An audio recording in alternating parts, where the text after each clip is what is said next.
यहाँ पे एक तो पहले आपसे भी परमिशन ले रहा हूँ कि हम लोग एक पूरी दूरी में हैं, तो मैं मास्क को पहले थोड़ा मैं भी नीचे कर लेता हूँ। और मैं एक बात यहाँ से एक चीज़ समझना चाहूँगा, क्योंकि आज अगर आप अखबारों में देखें, कई जगह पे देखें, टीवी में देखें, जब हम साहिब श्री की बात करते हैं, क्योंकि शिव शिष्य हरिंद्रानंद फाउंडेशन की बात करें और साहिब श्री की बात ना करें तो वो अधूरी है। उनकी जो एक विचारधारा है, जैसे आज हम लोगों ने कोशिश की, मैं अपने दर्शकों को भी बता दूं कि उनका इंटरव्यू हम लोग सीधे करें, लाइव करें, लेकिन उन्होंने लाइव नहीं दिया कि नहीं आज के दिन हम नहीं देंगे। उनका कहना ये था कि ये जो सम्मान है वो हमेशा के लिए होता है, किसी एक दिन विशेष के लिए नहीं होता है। और मैं इसी विषय के साथ आगे बढ़ूंगा। जैसे आज साहिब श्री ने हमें इंटरव्यू नहीं दिया कि नहीं हमें आज खास इसके लिए नहीं देना, आज ही क्यों? जी, आपको क्या लगता है? मैं एक बात समझना चाहता हूँ कि एक जो परंपरा चली आई है और एक जो सम्मान का दायरा था, एक बदलाव सा महसूस होता है। आप जब अभी के परिवेश को देखें, आप जो वर्तमान परिदृश्य है, और आप पहले की बात करें, अगर आज से 25 साल पहले, 30 साल पहले की आप बात करें, तो लगता है ऐसा महसूस आप भी करते हो कि हाँ, कहीं ना कहीं एक उसमें एक बदलाव आ रहा है? कहीं नहीं बहुत ज़्यादा बदलाव आ चुका है। और हम लोग की कोशिश ये है कि फिर से उसी धारा में हम लौटें जहाँ हमारी जड़ें हैं, जहाँ हमारे भारत देश की संस्कृति बसती है और जिसमें गुरु का स्थान सबसे ऊपर होता है। यहाँ तक कि ये कहा गया कि गुरु आपने बताया कि ये गोविंद हैं, इसलिए पहला प्रणाम मैं आपको करता हूँ। तो ये बहुत बड़ी बात होती है। ईश्वर का रास्ता दिखाने वाला गुरु सबसे ऊपर स्थान रखता है, क्योंकि ईश्वर है लेकिन मेरी आंखें उसको देख नहीं पाती, मेरा मन उसको महसूस नहीं कर पाता। तो जो ये महसूस करवाता है, जो मेरे जीवन में ये बदलाव लाता है, वो बहुत ऊंचा स्थान रखता है। और उसके लिए मेरे मन में बहुत इज्जत, बहुत सम्मान, बहुत कृतज्ञता होनी चाहिए। तो प्राचीन समय में हम लोग की बातें जब हम लोग सुनते हैं, पढ़ते हैं, अपने पूर्वजों से हम लोगों ने सुना या ग्रंथों में कहानियाँ पढ़ी, बहुत सारे ऐसे उदाहरण हैं। तो उसमें ये स्पष्ट था कि कोई भी बच्चा, चाहे वो राजा का बेटा हो, चाहे वो एक किसान का बेटा हो, गुरुकुल में जाता था। एक परंपरा थी, गुरुकुल में जाता था, गुरुकुल में एक ही स्तर का जीवन जीता था, एक ही तरह से ज्ञान लेता था, ईश्वर की बात भी करता था, शैक्षणिक की बात भी करता था, आने वाले समय में अपने जीवन को कैसे गुजारेगा इसके लिए प्रैक्टिकल बातें भी होती थी। तो ये उसके आगे के जीवन में काफ़ी लाभप्रद होता था। और अभी जो धीरे धीरे परिवेश बदलता गया है, इसमें दोनों तरफ से गिरावट हुई है। जो गुरु के स्थान पे बैठे हैं उनके तरफ से भी, जो शिष्य के स्थान पे हैं उनके तरफ से भी। देखिए, ये कहना बड़ा कठिन है कि ऐसा क्यों हो गया, क्योंकि बहुत सारी चीज़ें होती चली जाती हैं। मैं एक यहाँ पे एक बात आपसे समझना चाहूँगा कि बिल्कुल आप ये कह रहे हैं कि ये कहना कठिन है कि क्यों हो गया। क्या आप समझ पाती हैं या आप महसूस कर पाती हैं कि ठीक है, क्यों पे हम नहीं जाते हैं, लेकिन हम क्या कर सकते हैं? क्या इस पे कुछ थॉट आ सकता है? हाँ, जो बीत गई सो बात गई, जो हो चुका है उस पर बात करने से कोई फ़ायदा नहीं। लेकिन आगे आने वाला कल या आने वाला पल मेरा क्या होगा, इस पे मेरा अधिकार है। तो इस पे हम लोग कम से कम अपने कहा जाता है कि एक व्यक्ति से एक परिवार बनता है, परिवार से समाज बनता है, समाज से ये दुनिया बनती है। तो हर व्यक्ति में जब तक परिवर्तन नहीं होगा, तब तक न परिवार में परिवर्तन होगा, न समाज में, न इस दुनिया में। तो हमारी कोशिश ये होती है कि हमारी जड़ों में शिव है। शिव से हमने हर चीज़ अच्छा से अच्छा, जो सर्वोत्तम होता है, जो सर्वश्रेष्ठ होता है, उसका प्रकटीकरण हमने शिव से सीखा है। जिसमें ये भी है कि आदर्शों के भी परम आदर्श, गृहस्थों के भी परम आदर्श शिव हैं। किसी भी क्षेत्र में, किसी भी रास्ते से जब हम आगे बढ़ते हैं, तो उस रास्ते पे सबसे ऊपर शिव नजर आते हैं।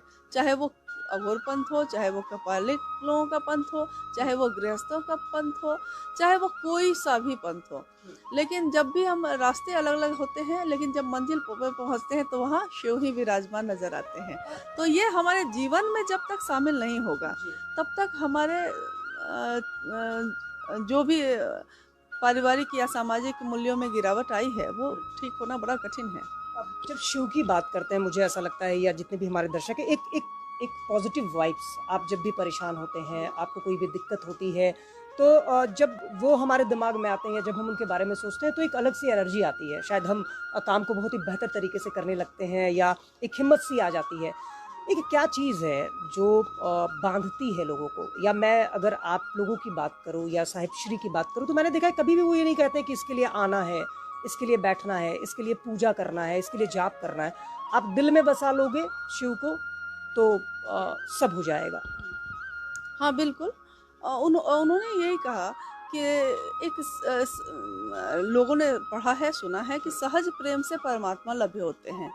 तो सहज प्रेम यानी कि मनुष्य का वैसा प्रेम, वैसा स्वभाव जो जन्म के साथ उसके साथ होता ही है।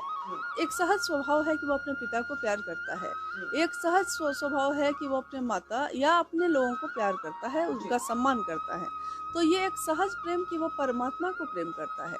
बहुत ही सरल और सहज रास्ता है जिसको हम लोगों ने खुद ही, कहा जाता है ना कि एक मकड़ी जाले बुनती है और एक दिन अपने ही बुने जाले में वो उलझ के रह जाती है। तो हम इंसान भी ऐसे ही हैं। हम पैदा तो बहुत निर्दोष और पवित्र होते हैं, लेकिन सामाजिक वातावरण इतना जहरीला विषैला हो चुका है कि धीरे धीरे हम अपने आसपास वैसे ही बुनावट पैदा कर लेते हैं और खुद ही उलझ जाते हैं और कहते हैं कि ईश्वर तक पहुंचना बहुत कठिन है, ईश्वर तक पहुंचने में बहुत कर्मकांड है, जबकि ऐसा कुछ भी नहीं। यानी एक रास्ता है। मैं एक बात समझना चाहूँगा, आज आपको बहुत सारे लोग देख रहे हैं और बहुत सारे लोग मैसेजेस भी कर रहे हैं। ये जो जब हम अपने लाइफ को देखते हैं तो उसमें बहुत सारी परेशानियाँ आती हैं, कभी खुशी आता है, कभी गम आता है, बहुत सारे फेजेस से हमें गुजरना पड़ता है। मैं आपकी अगर बात करूं, आप जिंदगी को कैसे देखती हैं? आप खुशी को कैसे देखती हैं?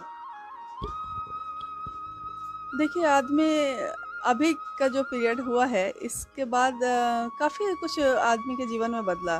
और जो मैं पहले देखती थी वो मैंने देखा कि आज बहुत सारे लोग खुद ही अनुभव कर सके इस बात का कि जीवन को जीने के लिए बहुत कम चीज़ों की ज़रूरत होती है। आज जब कोरोना महामारी आई और हम लोग अपने अपने घरों में लॉक्ड हो गए, तो हम लोगों ने देखा कि जीवन जीने के लिए ज़्यादा चीज़ों की ज़रूरत नहीं होती। भोजन की ज़रूरत होती है, एक घर पे छत हो और कुछ कपड़े हो। मतलब बहुत कम मूल्यों में, बहुत कम सामान के साथ एक सुंदर जीवन जिया जा सकता है और खुशी के साथ जिया जा सकता है। सेटिस्फेक्शन होना चाहिए। हाँ, संतुष्टि सबसे बड़ी चीज़ है। एक पौधा लगा के और उस पे 2 पत्तियाँ उगती हैं और आपका मन खुश हो जाता है। ये है आपकी अपनी खुशी। और जिसको आप बहुत बड़ी पार्टी करके भी शायद आपको उतनी खुशी नहीं मिले, जितनी उन पत्तियों के उगने से आपके अंदर लगता है जैसे कुछ उग गया। प्रकृति से हमारा जुड़ाव हमारे जीवन के बहुत सारी चीज़ों में खुशियाँ भरता है। ये प्राचीन समय से होता आया है। हाँ, हम लोग प्रकृति से जैसे-जैसे दूर होते गए, जैसे-जैसे कृत्रिमता की ओर बढ़ते गए ज़्यादा, वैसे-वैसे हमारे जीवन से खुशियाँ भी दूर हुई। तो हम आज ये कहते हैं, किसी दूसरे को दोष नहीं दे सकते हम कि हाँ, उसके कारण मेरी खुशियाँ नहीं हैं या मैं दुखी हूँ। सबसे बड़ा कारण तो मैं खुद ही हूँ अपने दुःख का भी, क्योंकि मैंने खुशियों को महसूस करना चाहा ही नहीं कभी। यानी एक लेवल पे जो हमारी और आपकी थॉट होती है, जब एक जगह पे हम सोचना बंद कर देते हैं, शायद हम महसूस करना बंद कर देते हैं, तो एक परेशानी होती है। मैं एक बात और चाहूँगा कि बहुत सारे लोग जो आपको देख रहे हैं और बहुत सारे आपके गुरु भाई बहन जितने भी हैं जो आपके संस्था के साथ जुड़े हुए हैं, एक मैसेज आप लोग हमेशा कन्वे करते हैं। अभी एक बहुत ही मुश्किल दौर से पूरा देश, पूरा विश्व गुजर रहा है। कोविड की वजह से आप देखिए इतनी सारी परेशानियाँ आ रही हैं। ऐसे में क्या एक मैसेज होगा जो लोग आपको देख रहे हैं, उनसे आप क्या कहेंगे? आज जिस महामारी से दुनिया गुजर रही है, ये काफ़ी कठिन समय तो ज़रूर है, लेकिन इस कठिन समय में अगर हमें बहुत मजबूत सहारा मिल जाए, हमें मतलब हमारे मन को, क्योंकि मन में अगर मजबूती हो तो कोई दिल्ली से 1400 किलोमीटर पैदल चल के भी अपने घर पहुंच जाता है। आती है उसके मन में एक दृढ़ संकल्प होना और उसके लिए क्रिया कर देना, कार्य कर देना, मतलब उसको मंजिल तक पहुंचाता है। यानी कि आज के परिदृश्य में हमारे मन को एक मजबूत सहारे की बहुत ज़्यादा ज़रूरत है। हम कहेंगे कि ये मजबूत सहारा कहाँ से मिलेगा हमें? तो जहाँ अगर इस संसार में हम ढूंढते हैं इस सहारे को, तो संसार में सहारा मिलता ज़रूर है, ऐसा नहीं कि नहीं मिलता है, लेकिन कुछ समय के बाद आपकी उम्मीद पूरी नहीं हो पाती। तो ऐसा सहारा क्यों नहीं ढूंढा जाए जो हमेशा से था, है और रहेगा, जो शिव से ज़्यादा तो कुछ भी नहीं हो सकता। उस महादेव का सहारा मेरा मन ले और इस जीवन को जीकर गुजर जाए। आना और जाना तो है ही, सबके जीवन में ऐसा है, लेकिन जीवन को जी लेना बहुत कम लोग कर पाते हैं। जीवन को गुजारना तो ज़्यादातर लोग करते हैं। तो ये महादेव के सहारे के साथ आप बहुत सुंदर तरीके से कर सकते हैं। ये एक मुश्किल वक्त अभी गुजरा, अब धीरे धीरे चीज़ें सामान्य हो रही हैं। ऐसे में आप लोगों ने भी बहुत सारे प्रयास किए, आप गाँव लोगों तक पहुँची हैं। मुझे लगता है कि एक ये भी चीज़ है कि हमें और आपको भी एक ऐसे सकारात्मक कोशिश, एक शुरुआत की ज़रूरत है जहाँ पर हम एक दूसरे की मदद करें, क्योंकि आज बहुत सारे लोग हैं जिन्हें मदद की आवश्यकता है। हाँ जी, बिल्कुल है। और जहाँ तक हम लोग चूँकि एक व्यक्ति की जो सीमा होती है कुछ भी करने की, मतलब कुछ भी अगर वो करता है अपने जीवन में तो एक सीमा तक ही कर पाता है। शरीर की एक सीमा होती है, क्रियाओं की एक सीमा होती है। लेकिन अगर हर व्यक्ति सजग हो तो जो जहाँ है और सक्षम है, अगर वैसे लोगों की थोड़ी भी मदद कर सकता है, भोजन की व्यवस्था कर सकता हो तो ज़रूर करनी चाहिए। उसके लिए जो भी ज़रूरी हैं, कपड़े हैं या संसाधन हैं, वैसे उनकी व्यवस्था वो कर सकता हो तो उसको ज़रूर करनी चाहिए। कोई नहीं जानता उसके जीवन में आगे क्या होगा। कहा जाता है कि आज आपने जो किया है वो कल आपको दुगुना होकर लौटेगा, लेकिन तब जब आपने आज किया है। यानी आज को हम अगर बेहतर बना रहे हैं और दूसरों के लिए भी बेहतर बना रहे हैं, तो ये जो कल होगा वो हमारे पास लौट के एक बेहतर मैसेज लेकर आएगा। शिव चर्चाएं होती हैं आपके फाउंडेशन की ओर से, लाखों लोग आते हैं, लेकिन अब कोविड की वजह से ये 31 जुलाई तक आप लोगों ने इसे स्थगित रखा हुआ है, लोग आ नहीं। जी, देखिए, जब से मतलब ऐसा हुआ तब से साहब ने बहुत स्पष्ट निर्देश दिए। उन्होंने कहा कि शिव आपके अपने हैं, इसके लिए आपको भीड़ भी हो इकट्ठी और तब आप उनकी बात कर सकिएगा, ऐसी कोई ज़रूरी नहीं है। हाँ, ये है कि आपका गुरु और आपका रिश्ता जो है वो नितांत व्यक्तिगत होता है, और एक तरह से ये व्यक्तिगत भी है और एक तरह से पूरी तरह सार्वजनिक भी है, क्योंकि आप शिव की बात दूसरों से करते हैं। तो जिस तरह समय के साथ परिवेश बदलता है, वैसे आज के परिवेश में है कि शिव की चर्चाएं आप ज़्यादा से ज़्यादा टेलीफोन के माध्यम से कर सकते हैं, अपने घर के लोगों के साथ कर सकते हैं, खुद से। चूँकि शिव को गुरु मान के हम 3 सूत्र करते हैं, जिसमें पहला है कि मन ही मन अपने गुरु शिव को कहते हैं कि हे शिव, आप मेरे गुरु हैं, मैं आपका शिष्य हूँ, मुझ शिष्य पर दया कर दीजिए। तो ये बिल्कुल आपके गुरु और आपके बीच का मामला है, ये आप कहीं भी अकेले में कर सकते हैं। दूसरे सूत्र में भी आप शिव की बात करते हैं, ये भी आप कहीं भी कर सकते हैं। तीसरे में शिव को नमः शिवाय से प्रणाम करते हैं, मन ही मन प्रणाम करते हैं, तो प्रणाम आपका मन करता है, ये भी आप कहीं भी कर सकते हैं।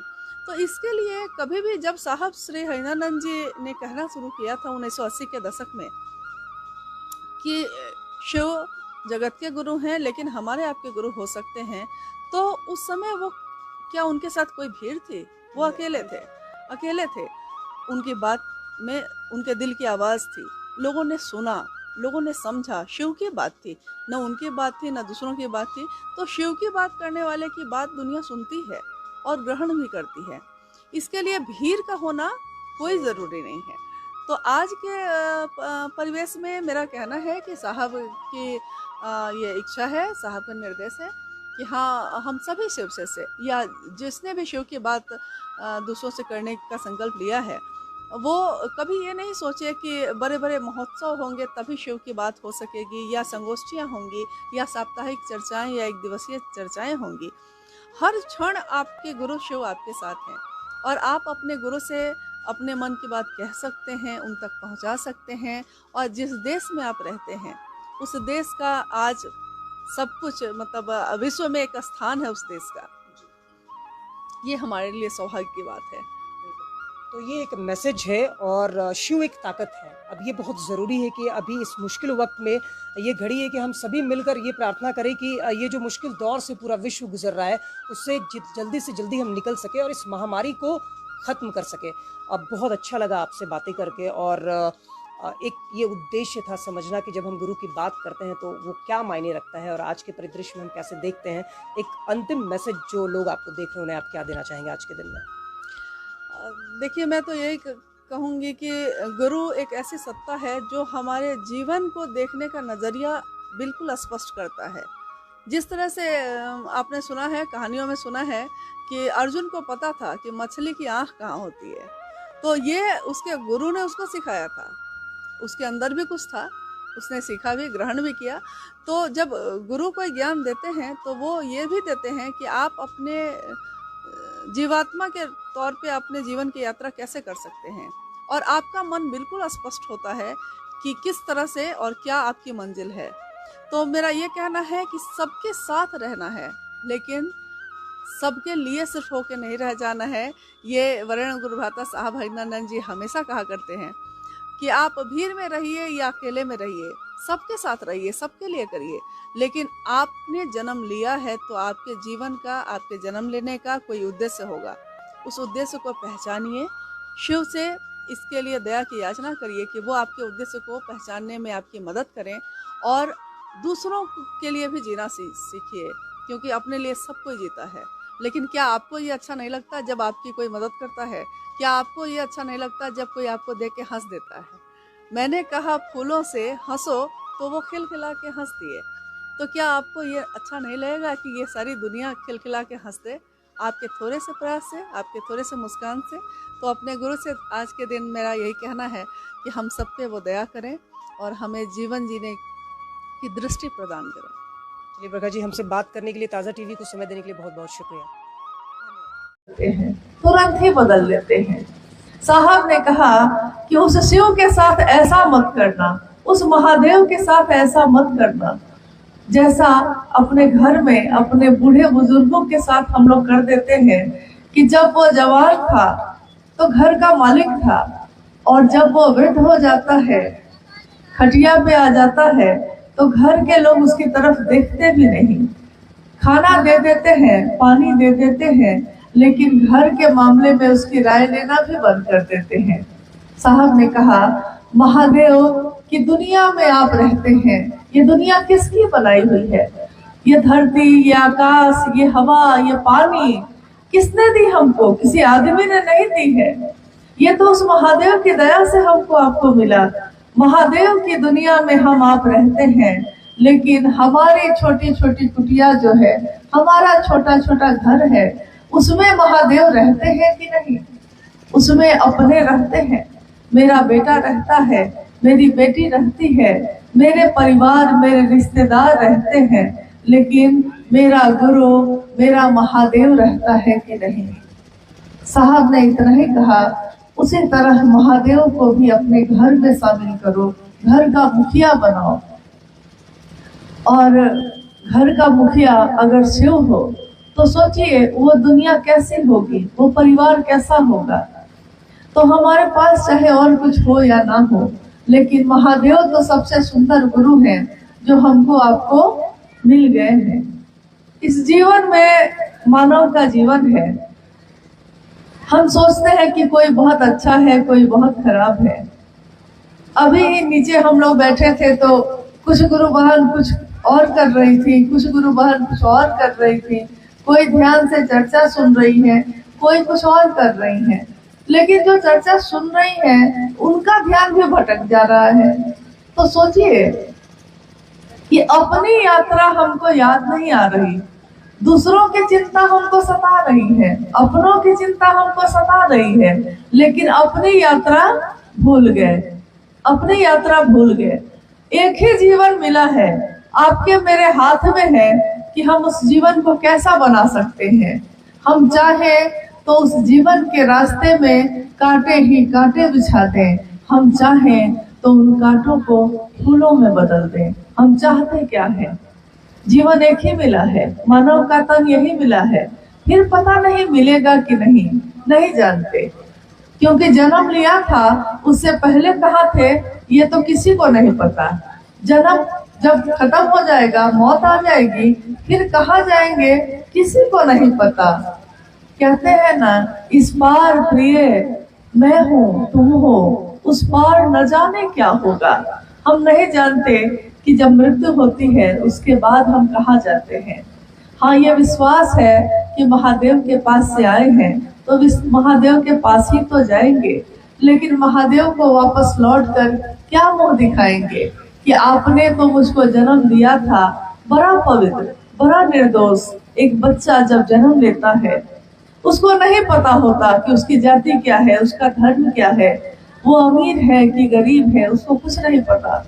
लेकिन जैसे जैसे वो बड़ा होता है, हम आप उसको समझाने लगते हैं, वो दूसरा है, ये अपने हैं, हम समझाते हैं। उस बच्चे को नहीं पता होता, हम बताते हैं कि हम किस जाति, हम किस धर्म के हैं। हम बताते हैं कि देखो वो अच्छा नहीं है या वो अच्छा है, लेकिन हम ये नहीं बताते उसको कि महादेव से जुड़ो। महादेव से जुड़ने वाला सबके लिए अच्छा सोचेगा। महादेव के बारे में कभी सुना है कि उन्होंने किसी का कल्याण नहीं किया हो? देवताओं का कल्याण भी अगर किया है तो राक्षसों का भी कल्याण किया है। इंसानों का अगर किया है तो नागलोक में रहने वाले जहर से भरे हुए नागों का भी कल्याण किया है। महादेव को तस्वीरों में हम लोग देखते हैं, तो क्या महादेव ऐसे हैं? पता नहीं वो महादेव कैसे हैं, हम नहीं जानते। तव तत्त्वम न जानामि कीदृश्योऽसि महेश्वर। हे महादेव, आपके तत्व को हम नहीं जानते, आप कैसे हैं, आप क्या हैं, हम आपको देख नहीं पाते, हम आपके तत्व को जान नहीं पाते। लेकिन आप जो हैं, आप जैसे हैं, आपको हमारा बारंबार प्रणाम है। हम प्रणाम करते हैं, नहीं जानते कि वो कैसे हैं। हाँ, इतना जानते हैं कि इस जीवन में रास्ते चुनने का अधिकार आपको महादेव ने दिया है। आप अपने रास्ते को चुनते हैं। न्यूनतम व्यवस्था में रह के भी सुखी रहा जा सकता है, ये महादेव सिखाते हैं। चट्टानों पे पीछे देखिए पहाड़ है, चट्टान है, सूखी हुई भूमि है। किसान वर्ग में जो है, किसान भाई जो हैं, कितनी बार खेतों में फसल खत्म हो जाती है, तब भी एक उम्मीद, एक आशा के साथ फिर से फसल लगाते हैं, फिर से उसमें करते हैं। एक उम्मीद होती है कि सब कुछ अच्छा हो जाएगा। इन पहाड़ों पे रह के भी, इन चट्टानों पे सोकर भी सुखी रहा जा सकता है। कब? जब आपका मन सुखी हो। मन ही शांत नहीं हुआ, मन ही सुखी नहीं हुआ, तो फिर पैसा भी रह के आप सुखी नहीं रह सकते। लाख चीजें आपके पास आ जाए, कहाँ सुख रहता है किसी को। बड़े बड़े महल में रहने वालों को देखकर लोग सोचते हैं कि वो बड़े सुखी होंगे, लेकिन आप जाकर देखिए तो नींद नहीं आती उनको। रेशम के गद्दों पे नींद जब नहीं आती है तो नींद की दवा खाते हैं, तब भी नींद नहीं आती। और कितने लोगों को आपने देखा होगा कि दिन भर मजदूरी की है उसने, 400 रुपए हाथ में आए हैं, लेकिन सुख की नमक और रोटी खाकर सुख की चैन सोता है चट्टानों पे। बहुत पहले यही लातेहार के गुरु भाई हैं नन्नू जी आए हुए हैं आज।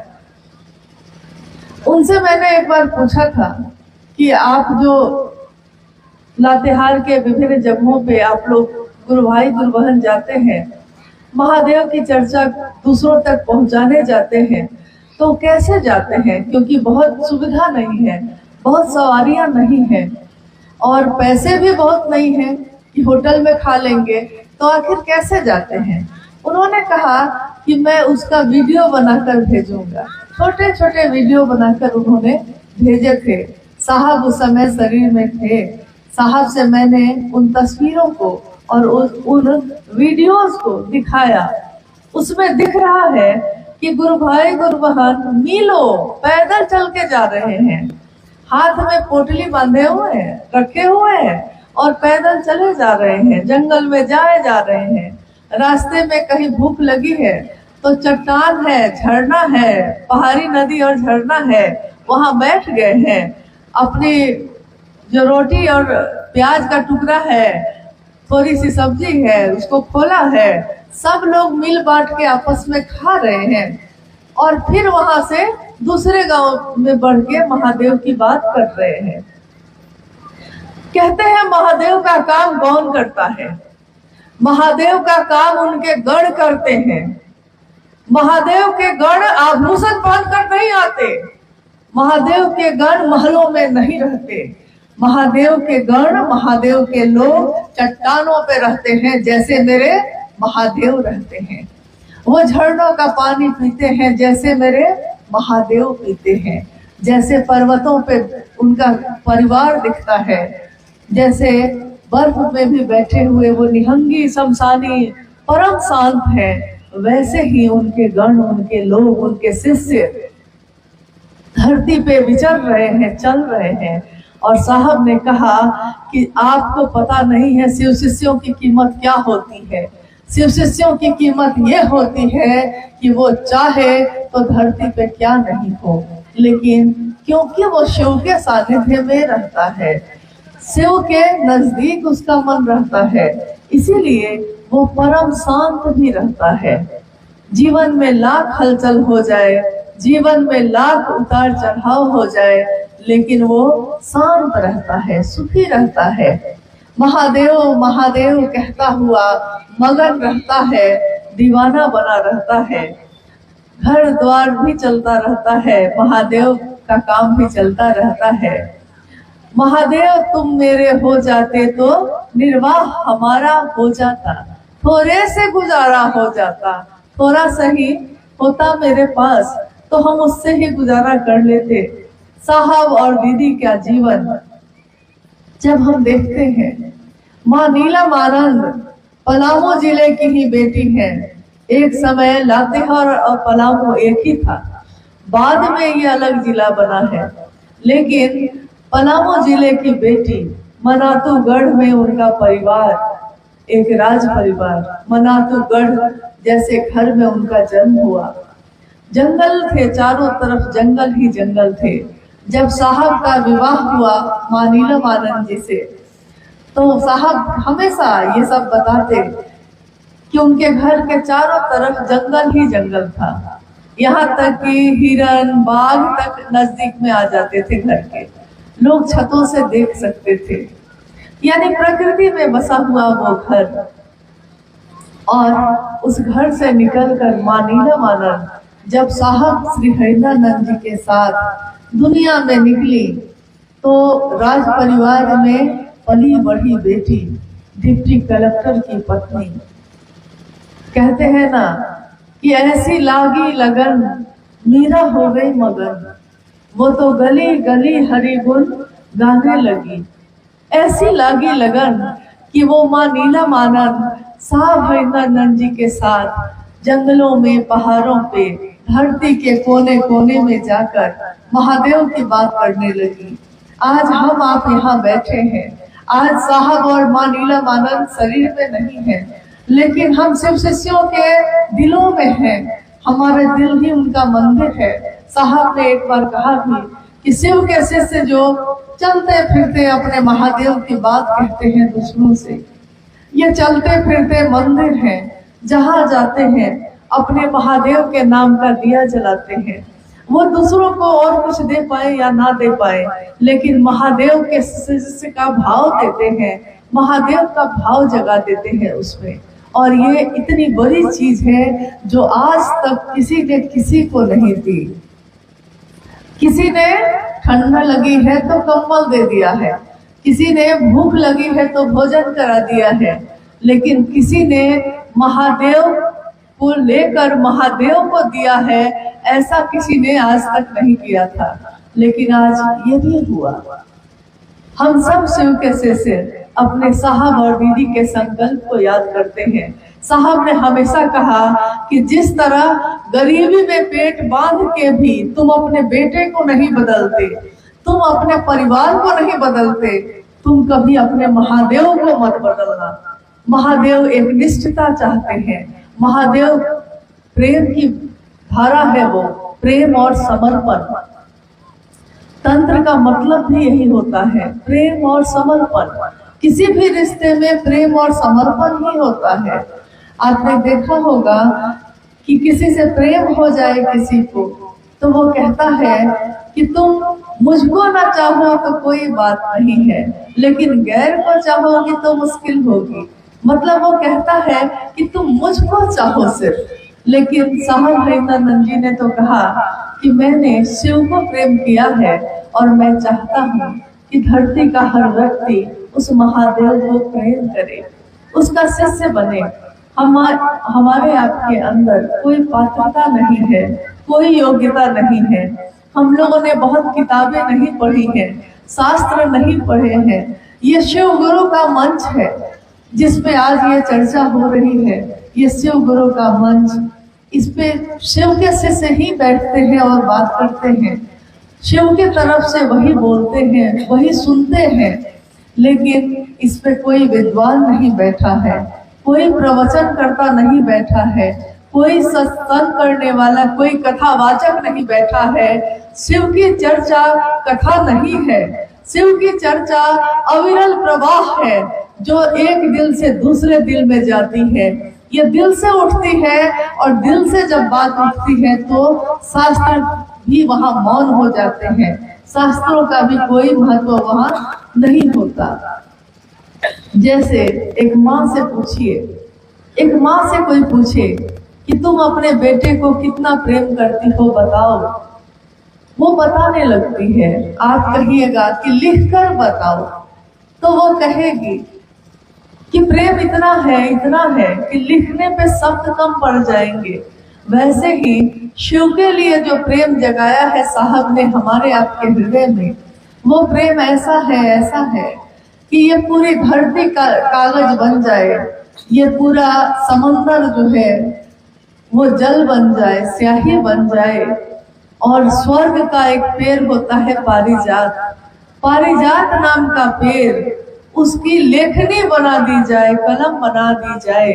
और अभी सरस्वती पूजा आने वाली है, माँ शारदा विद्या की देवी, माँ शारदा स्वयं बैठे और शिव का गुणगान लिखने बैठे तो कागज धरती बन जाएगी, लेकिन तब भी गुणगान लिखा नहीं जा सकेगा, इतने गुणगान हैं। शिव के विविध रूप हैं, शिव के अनेक रूपों को धरती ने पूजा है। नीलकंठ है वो, त्रयंबकम है वो, पिनाकी भी है। शिव का एक रूप है जिसमें वो धनुष और बाण लेकर चल रहे हैं, और शिव का एक रूप वो भी है जिससे में वो त्रिशूल लेके चल रहे हैं। शिव का एक रूप वो भी है जिसमें कलंकित चंद्रमा उनके सिर पे विराजमान है, जहर रखने वाला नाग उनके गले में सुशोभित है, और उनके आसपास में जो बैठे हुए दिख रहे हैं वो सब शिव भाव में है। कौन है वो? उनका परिवार एक दिखता है, तस्वीरों में जो दिखता है शिव की शक्ति भगवती उनके पास बैठी है, उसकी सवारी है बाघ। महादेव का सवारी है बसहा, उनका एक पुत्र कार्तिकेय है, उसकी सवारी है मोर। एक पुत्र है जिसकी सवारी है चूहा। स्वयं शिव के गले में नाग है जो जहर रखता है और डस ले तो कोई जीवित नहीं बच सकता। देखिए, बसहा को शेर बसहा को खा जाता है, बाघ किसको खाता है? बैल को खा जाता है। सांप चूहा को खा जाता है, मोर सांप को खा जाता है। ये सारे एक दूसरे से घृणा करने वाले हैं, जीवित खा जाने वाले हैं। ऐसे भी लोग अगर शिव भाव में बैठते हैं तो वो परम शांत हो जाते हैं। हम और आप इंसान हैं, इंसान का जीवन है हमारा आपका, और एक इंसान तो जहर नहीं रखता, एक इंसान दूसरे इंसान को जीवित खा नहीं जाता। लेकिन तब भी हम इंसान होकर इंसान को प्रेम क्यों नहीं दे सकते? हम मानव होकर उस शिव से प्रेम क्यों नहीं कर सकते? हम दुनिया में नफरत क्यों फैलाए? हम दुनिया में प्रेम क्यों नहीं फैला सकते? और महादेव से जुड़ा हुआ मन प्रेम ही तो बांटेगा। साहब और मानीराम आनंद जी ने क्या बांटा हमारे आपके बीच? घृणा नहीं बांटी, प्रेम बांटा। कहा कि एक दूसरे का साथ देना। और देखिए, महादेव की मनसा से जब आप बैठे होते हैं, अभी है तो ठंड का मौसम, लेकिन थोड़ी देर पहले कितनी गर्मी लग रही थी, और महादेव महादेव होते होते ये हवाएं भी ठंडी हो गई। महादेव की बात हो तो हवा भी अपनी गर्मी भूलकर ठंडक ले आती है। हमारा आपका मन तो इतना भी गर्म नहीं है, इतना भी जलने वाला नहीं है।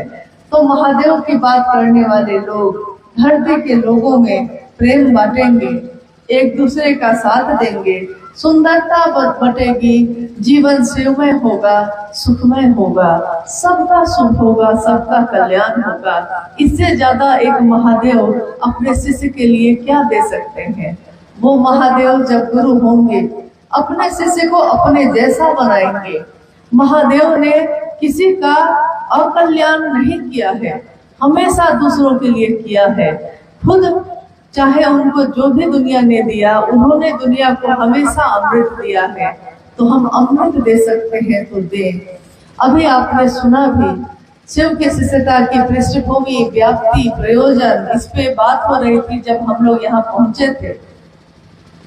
शिव की शिष्यता, साहब ने आखिर शिव को गुरु क्यों बनाया, क्या मिलना था उनको, क्या महादेव उनको इस धरती पे जो पैसे हैं वो देने वाले थे, क्या महादेव इस धरती के सोना चांदी देने वाले थे, क्या महादेव लंका सोने की बनाकर महादेव अपने शिष्य को देने वाले थे, ऐसा कुछ भी नहीं था।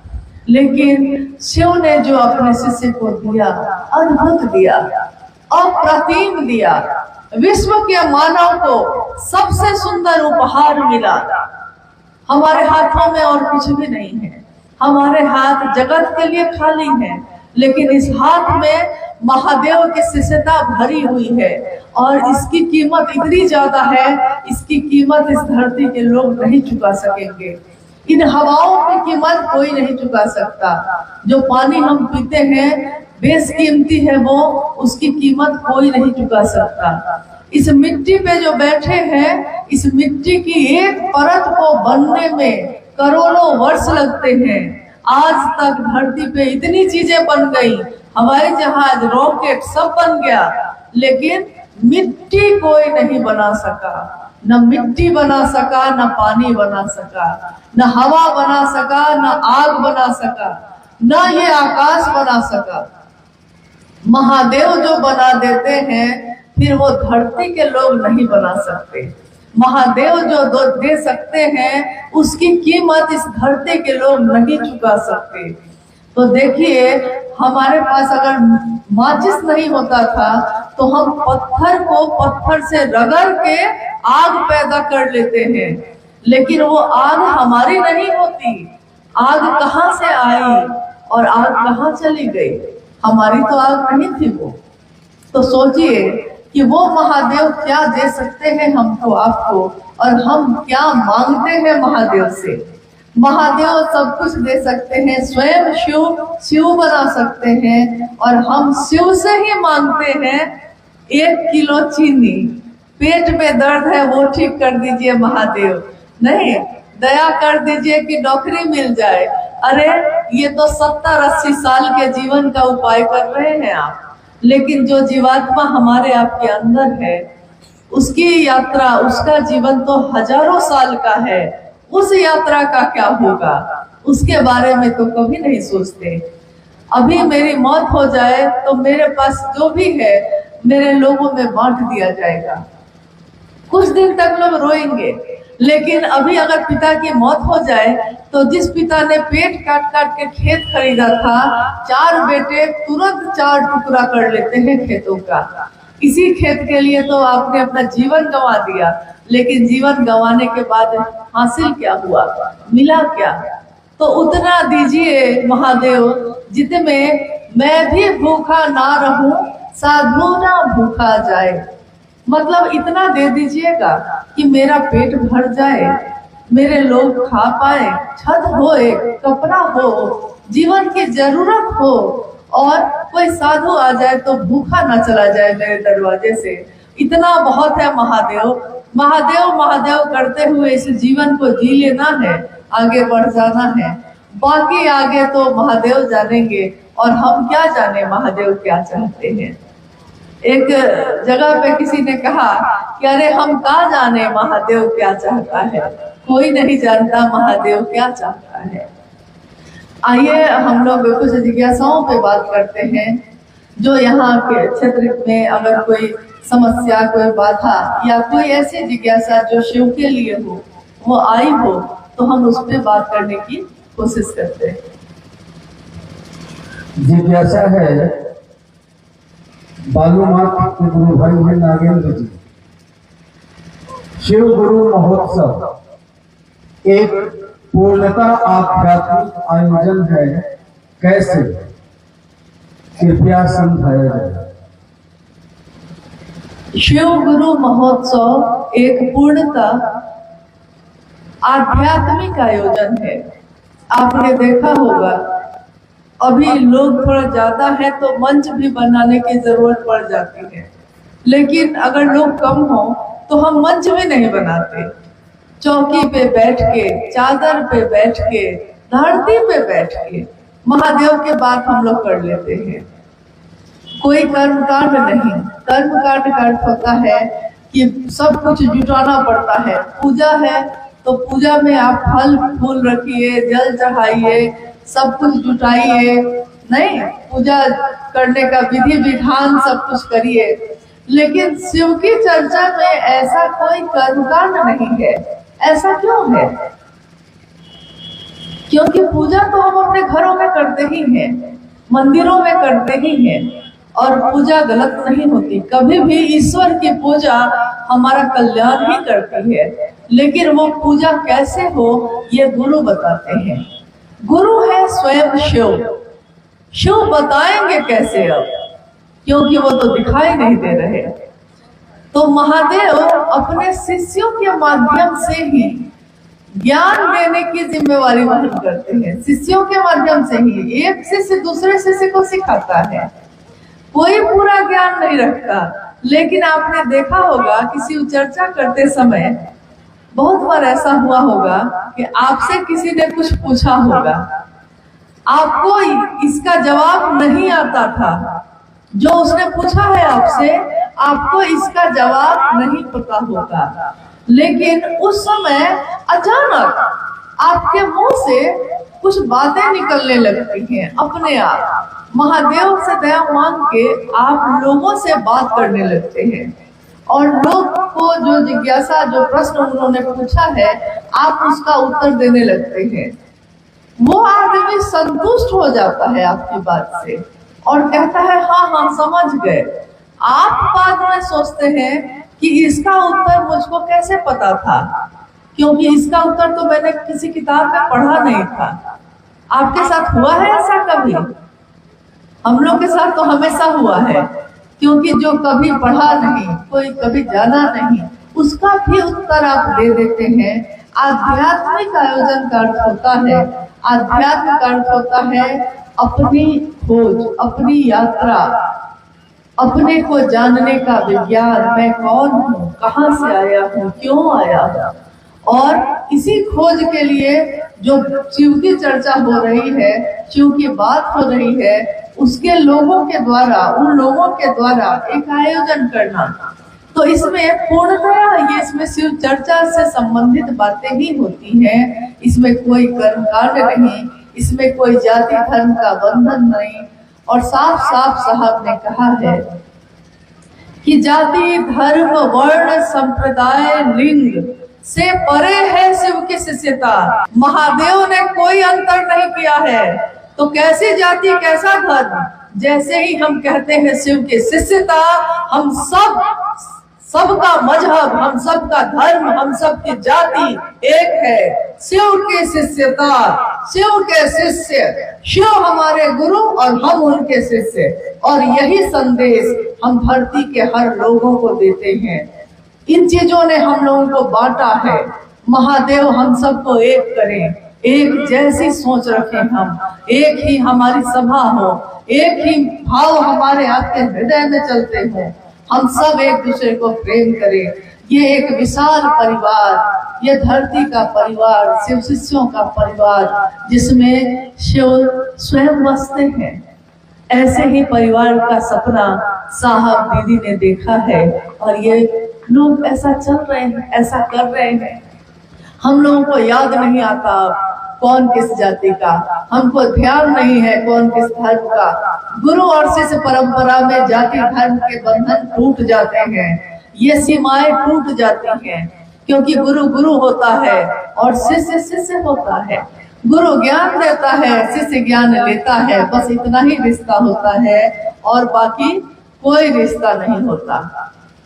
शिव शिष्यता इंसान को इंसान से प्रेम करना सिखाती है।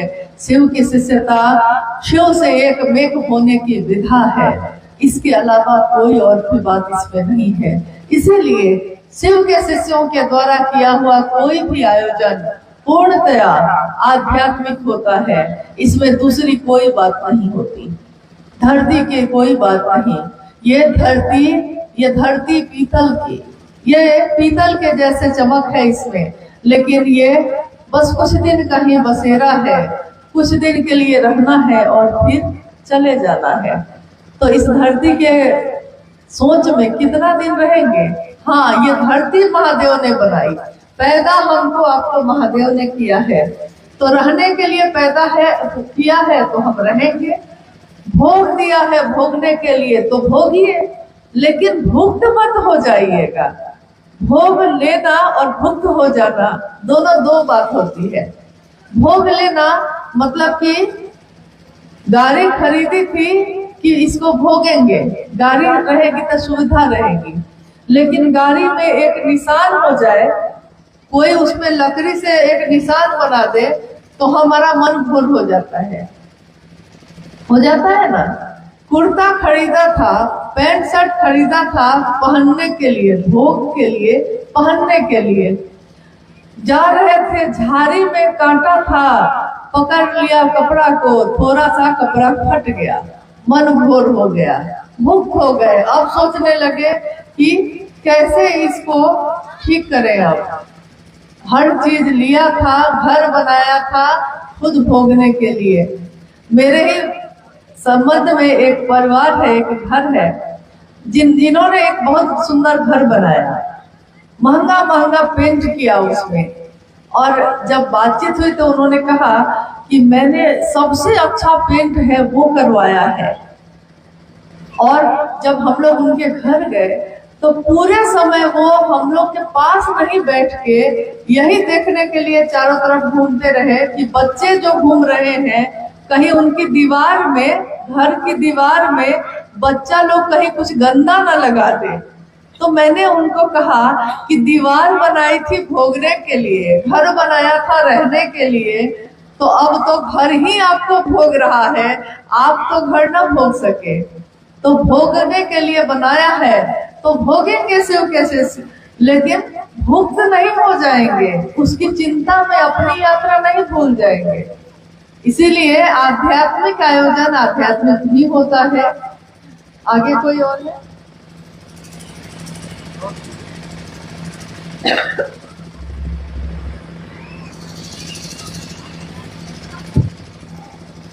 एक जिज्ञासा है, शिव को क्यों गुरु बनाए? लोगों को शिव गुरु से क्यों जोड़े? भाई रमन जी हैं, मकैया टाड़ बालुआ। शिव को गुरु क्यों बनाए और लोगों को शिव से क्यों जोड़े? बात क्या है कि जब गुरु की बात हम करते हैं तो एक युग होते हैं अलग अलग। अभी चल रहा है कलयुग। इस युग तक आते आते जो भी शरीरधारी गुरु हैं गुरु, अभी भी गुरु हैं, कुछ अच्छे भी हैं, कुछ गुरु के वेश में वो ज्ञान नहीं दे पाते, कुछ दे पाते हैं, सब तरह के लोग हैं। लेकिन जो गुरु का काम करेगा आप उसी को ना गुरु बनाइएगा। यहाँ के कोई बहुत बड़े अफसर हैं, पढ़े लिखे हैं, डॉक्टर हैं, डॉक्टरी पढ़े हुए हैं, लेकिन वो मास्टर का काम नहीं करते। तो आप अपने बच्चे को हॉस्पिटल में भेजिएगा पढ़ने के लिए? नहीं भेजिएगा। जो शिक्षक का, जो मास्टर का काम करेगा आप उसी के पास भेजिएगा। अन्य देवी देवता भी हैं। माँ भगवती का जब प्रकटीकरण हुआ तो युद्ध की देवी कही गई वो।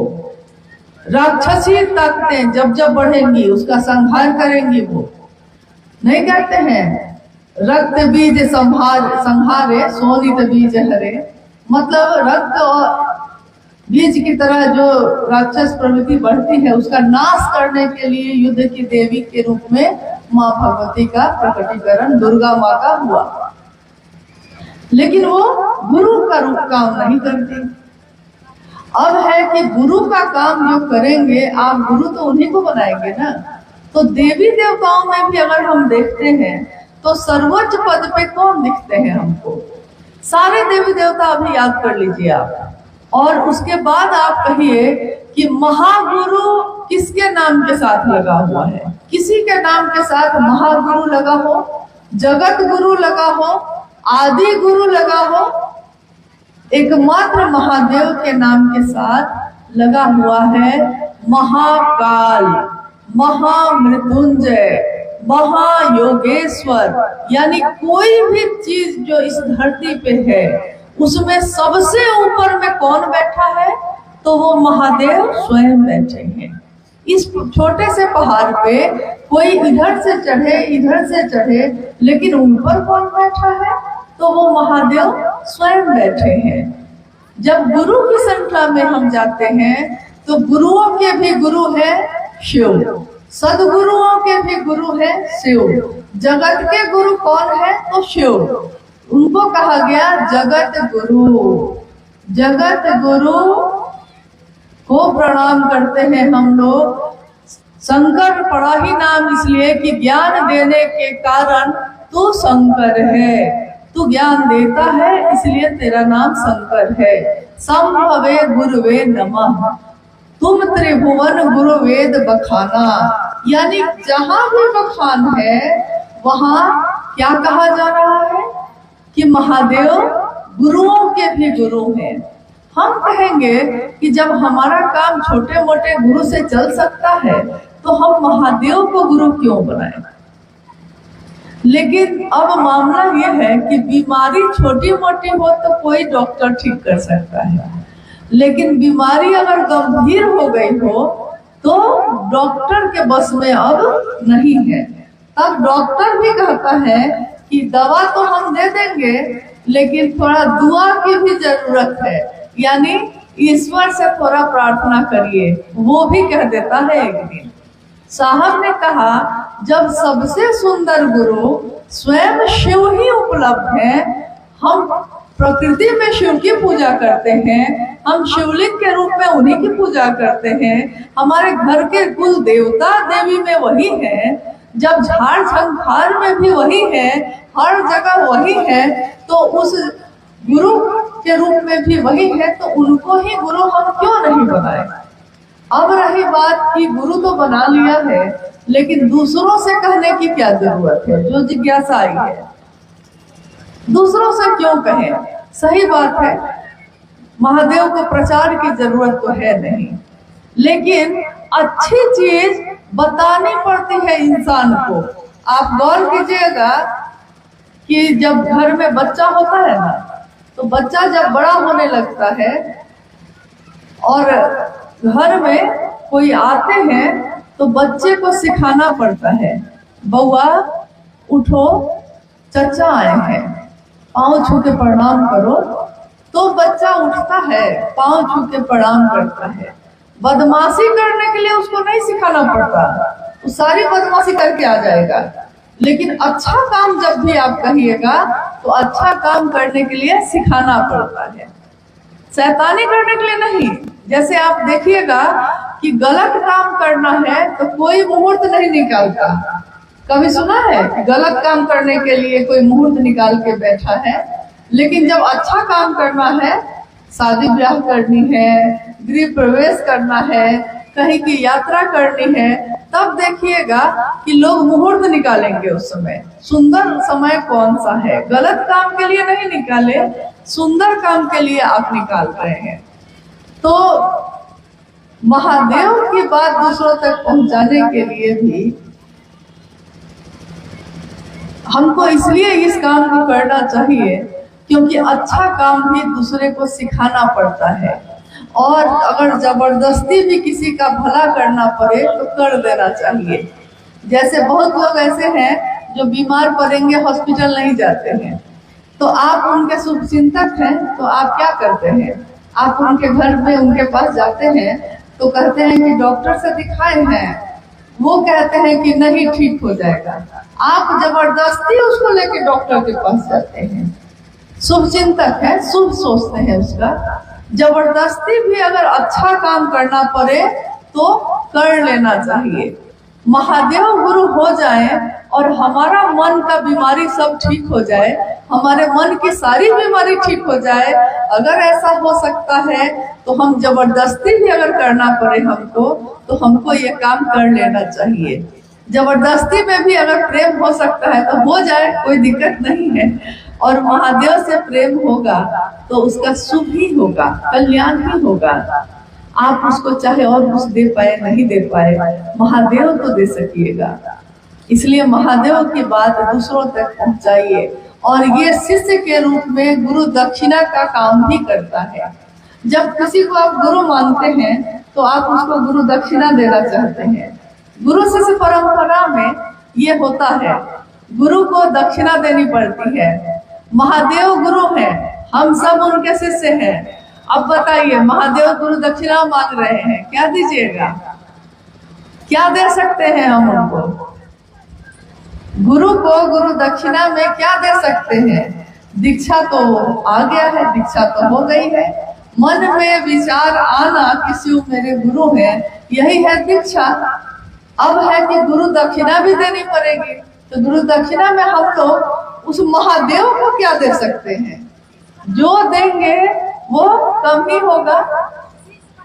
हाँ, यही अभी गुरुवान बोली कि शिष्य बना कर देंगे। एक शिष्य अपने गुरु को शिष्य का उपहार ही तो दे सकता है, तो वो देता है।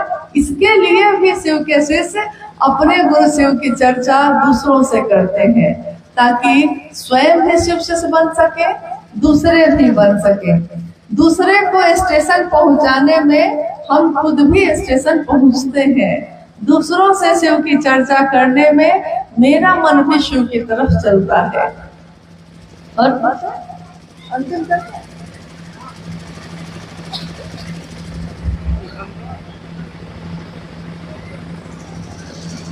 एक अंतिम जिज्ञासा है। ग्राम मुकुंदपुर गांव लातेहार से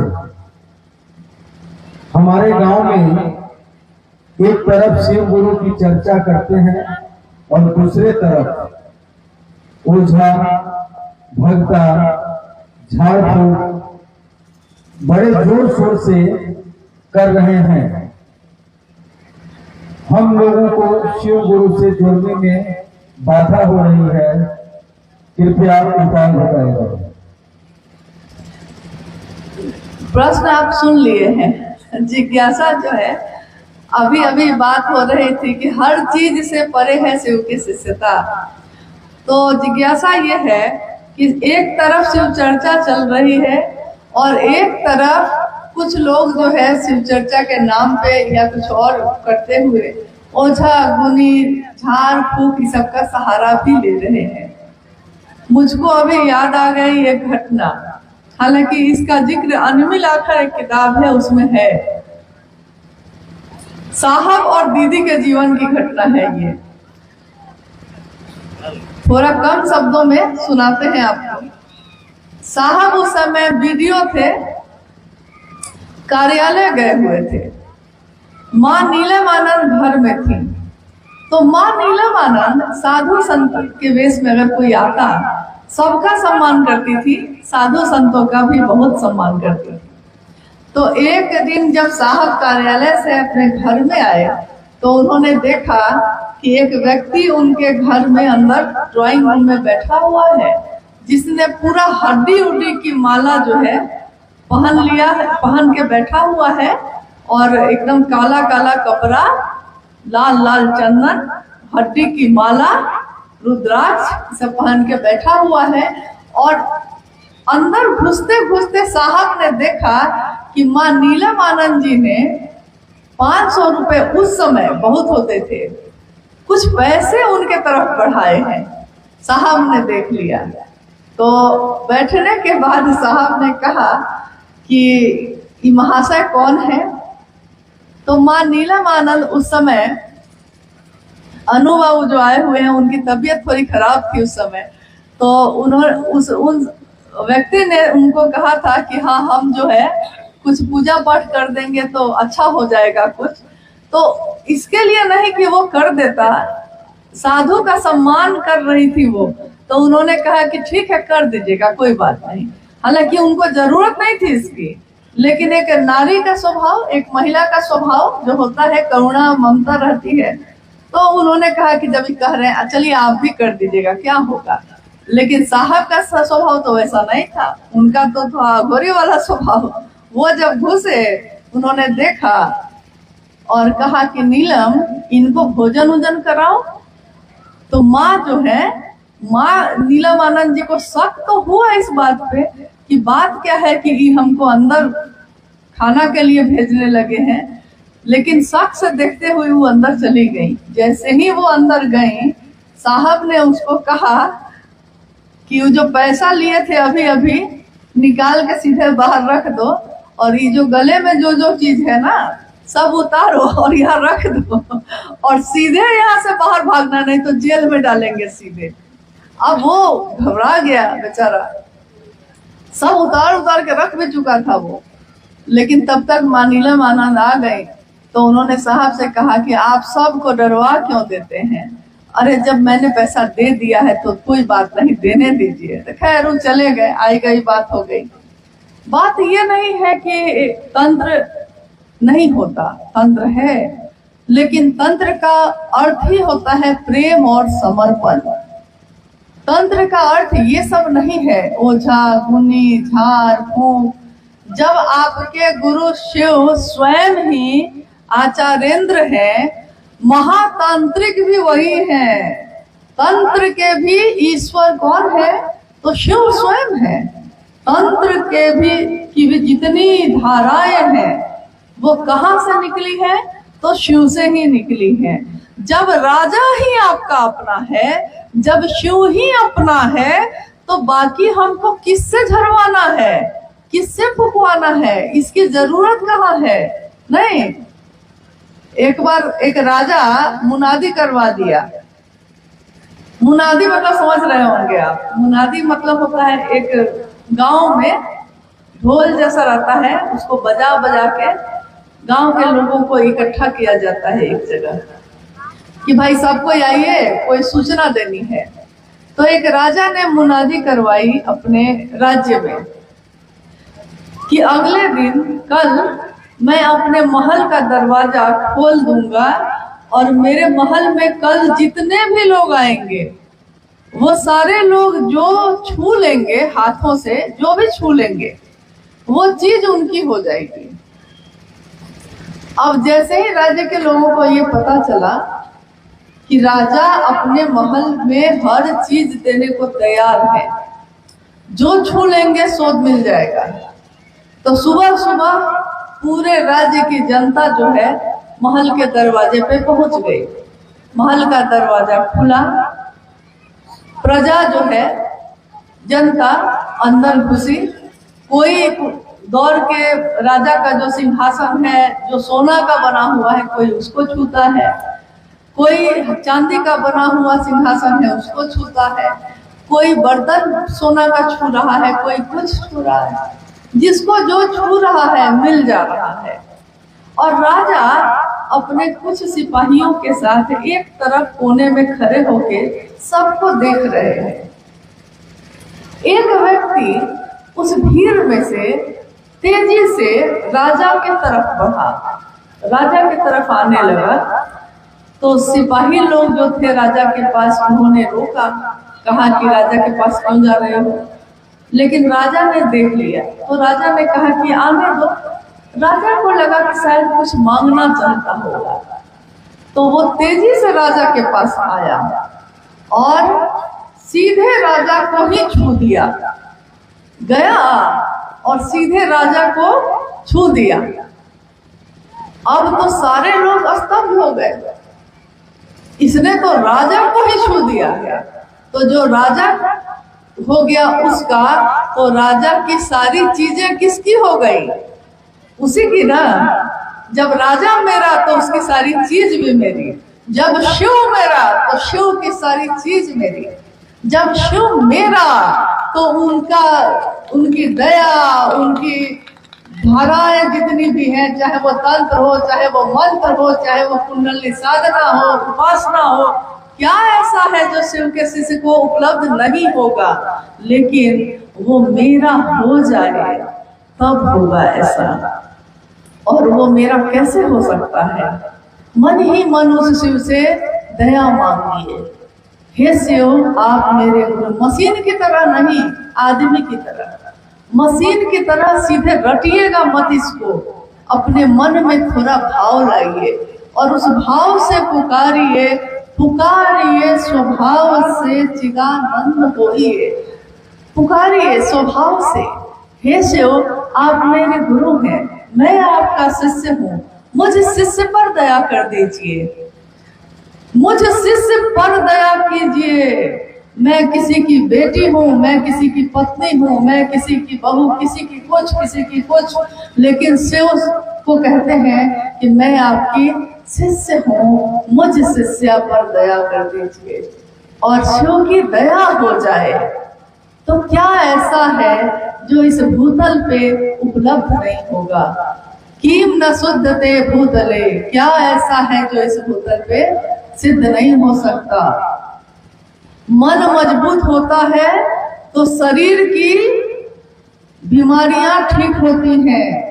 साहब ने अपने किताब में लिखा भी है, चर्चाओं में उन्होंने कितनी बार कहा कि मनुष्य की शारीरिक शक्ति से भी बलशाली होती है उसकी मानसिक शक्ति, और उसकी मानसिक शक्ति से भी बलशाली होती है आध्यात्मिक शक्ति। शरीर पे उन्होंने कहा कि एक गांव में आग लगा तो गांव में एक व्यक्ति सालों से लकवा ग्रस्त था, लकवा मारे हुए था उसको, तो वो अपने बिस्तर से हिल नहीं सकता था। खाना पानी लैट्रिन पेशाब सब बिस्तर पे ही होता था सालों से। एक दिन आग लग गई तो झारखंड में जैसे एक घर यहाँ है, दूसरा घर वहां है, कहीं लग भी जाएगा तो दूसरे घर तक नहीं पहुंचेगा। लेकिन बिहार में चले जाइएगा तो एक घर यहाँ तो दूसरा घर उसी के दीवार पे चढ़ा के बना रहता है। अगर एक में लगा तो बारी बारी से सब में लगने लगेगा। तो वहां की घटना है कि आग लग गई, सब कोई चिल्लाने लगे।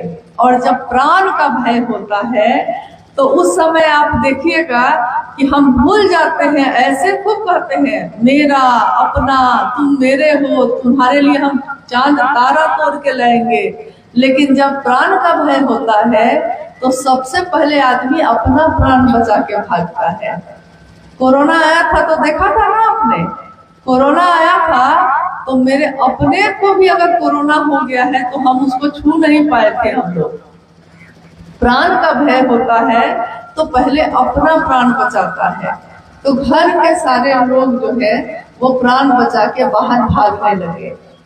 भागते हुए उन्होंने देखा कि जो व्यक्ति सालों से खटिया पे लेटा हुआ था, लकवा मारा हुआ था, वो सबसे आगे भागे जाता है, दौड़ के भागे जा रहा है। सबको लगा कि ये कैसे हो सकता है, इस सालों से हिलता नहीं था, हुआ क्या था? उसने देख लिया कि सारे सहारे छूट गए, कोई मुझको नहीं बचाएगा। जब तक उसको लगता रहा कि सब है मेरे लिए देखने वाला, वो अपना मानसिक शक्ति लगाया ही नहीं। लेकिन जब देखा कि सब भाग गया, अब हम तो जल के मर जाएंगे, तो उसने अपनी सारी मानसिक शक्ति इकट्ठी कर ली कि बचना है हमको, बचना ही है हमको। और उसने महादेव को पुकारा कि महादेव हमको बचाइए। और मानसिक शक्ति को आध्यात्मिक शक्ति का सहारा मिल गया, शरीर पर से उस चीज का प्रभाव ही खत्म हो गया। बताइए, अगर आध्यात्मिक ताकत लेकर आप अपनी मानसिक और शारीरिक बीमारी ठीक कर सकते हैं तो आपको क्या जरूरत है ये सब चीज करने की? सीधे महादेव से जुड़ जाइए और महादेव से दया मांगिए, उनकी चर्चा पूरा करिए और जैसे आता है वैसे ही महादेव को प्रणाम करिए। बहुत लोग कहते हैं कि मेरे पास माला नहीं है रुद्राक्ष की, तो हम कैसे प्रणाम करें? कोई इतना गरीब होता है कि अगले दिन वो क्या खाएगा इसके लिए भी सोचता है, तो उसके लिए मुश्किल है कि 200 की माला कहाँ से खरीदेगा। लेकिन माला प्रणाम नहीं करती, प्रणाम तो हमारा मन करता है, मेरा दिल करेगा प्रणाम।